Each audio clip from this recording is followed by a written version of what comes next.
Hello, everybody. Mary Marshall here, registered nurse, healthcare concierge, and diet and lifestyle educator. I'm dropping some freebie Friday 411 on you right now. So I watched Dr. Pam Popper's video clip this week, and I thought I just had to share this information. And what she talked about was the most recent recommendations from the US Preventive Services Task Force on cervical cancer screening. So first, let me tell you what the USPSTF is. a lot of consonants there. They're an independent group commissioned by Congress to evaluate all preventive tests and procedures and assess their safety and effectiveness. So that's the government's way of kind of keeping an eye out for the consumers. Are these procedures being recommended safe? Are they effective? Are they worth the money? Because Medicare, Medicaid cover a lot of those expenses as well. So cervical cancer screening, also known as most usually Pap tests, are one of the few routinely recommended screenings that actually do what screening tests are touted to do, which is decrease the death rate from what they're screening for. Anywhere cervical cancer screening has been implemented, the death rate from cervical cancer has decreased. So that's good news. That's what should happen. But the problem is that here in the United States, we have this mentality, this bigger is better mentality, that if a little bit of something is good, golly, a lot must be better. Well, not necessarily so.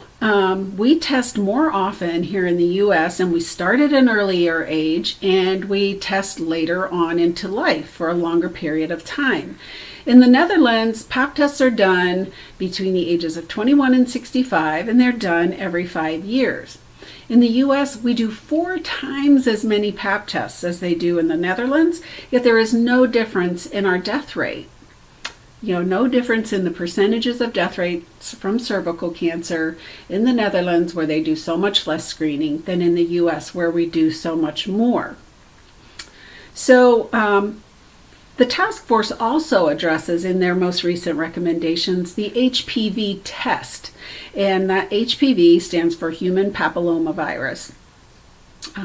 So HPV is associated with increased risk for cervical cancer, but it is not a primary cause of cervical cancer. And in most cases, and I don't think this fact is widely known, that in most cases, HPV will clear on its own. We have the capacity to clear and eradicate that virus on our own within a couple of months and without incident. So now HPV testing is being done with Pap testing and something called co-testing. And as a matter of fact, you've probably had that done. I realized this when I looked at a bill that I had gotten, that HPV testing was being done along with Pap testing with no consent or me being informed. So the HPV test has a very high false positive rate. So what happens when we get a false positive? Extra testing, extra procedures, sometimes extra treatment. Okay, and always, almost, I think 99% of the time, extra anxiety as well.